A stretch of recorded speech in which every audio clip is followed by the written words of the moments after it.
પોરબંદરના ધરમપુર ગામ ખાતે બની રહેલ હોસ્પિટલના બિલ્ડિંગમાં 35 કરોડના ખર્ચે રેઇન બસેરા બનાવવામાં આવશે, જેમાં દર્દી અને તેમના પરિવારજનો માટે રાહત દરે રહેવા અને જમવાની સુવિધા ઉપલબ્ધ કરવામાં આવશે.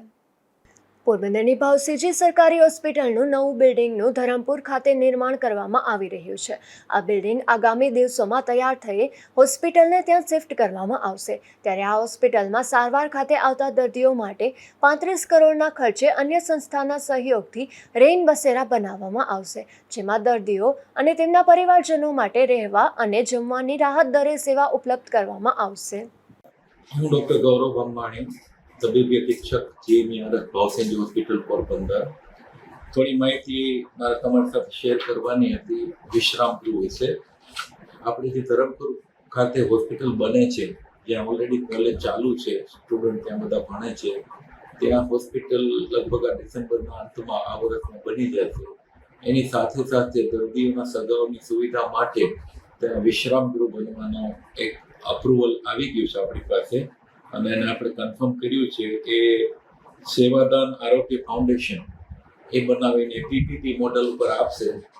આપણે ત્યાં હોસ્પિટલની બાજુમાં એક જમીન કલેક્ટર સાહેબે ખરાબાની ફાળવેલી છે, જે 3000 સ્ક્વેર મીટર છે.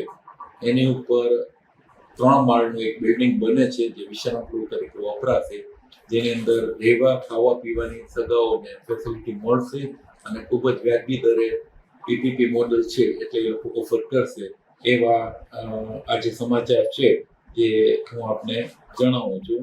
અને ત્યાં આમાં જે પ્રોજેક્ટમાં છે એવી રીતે આપણે જોઈએ તો 272 લોકો ત્યાં રહી શકશે એવી સુવિધા કરેલી છે.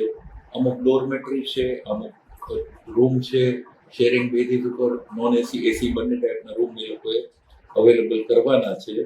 અને રેટ્સ જે છે રૂમના, ડોરમેટરીના કે નોન એસી કે એસી રૂમના કે બ્રેકફાસ્ટ લંચ ડિનરના, એ હજી નેગોશિએશન એ અમારી હેડ ઓફિસ લેવલે થશે, પછી એની વિગત આપણને મળશે. તો આ એક દર્દીઓના સગા માટે ખૂબ જ સારી વ્યવસ્થા થઈ રહી છે, જે આગામી સમયમાં જેવી હોસ્પિટલ કાર્યરત થશે એટલે એ દર્દીઓને સગાવાની સુવિધા મળી શકશે. આ રેઇન બસેરામાં 272 લોકોને રહેવા તેમજ જમવાની સુવિધા ઉપલબ્ધ કરવામાં આવશે. તેમજ આ બિલ્ડિંગમાં એસી અને નોન એસી રૂમ ઉપલબ્ધ કરવામાં આવશે. નિપુલ પોપટ સાથે અશોક થાનકી, ગુજરાત ન્યૂઝ, પોરબંદર.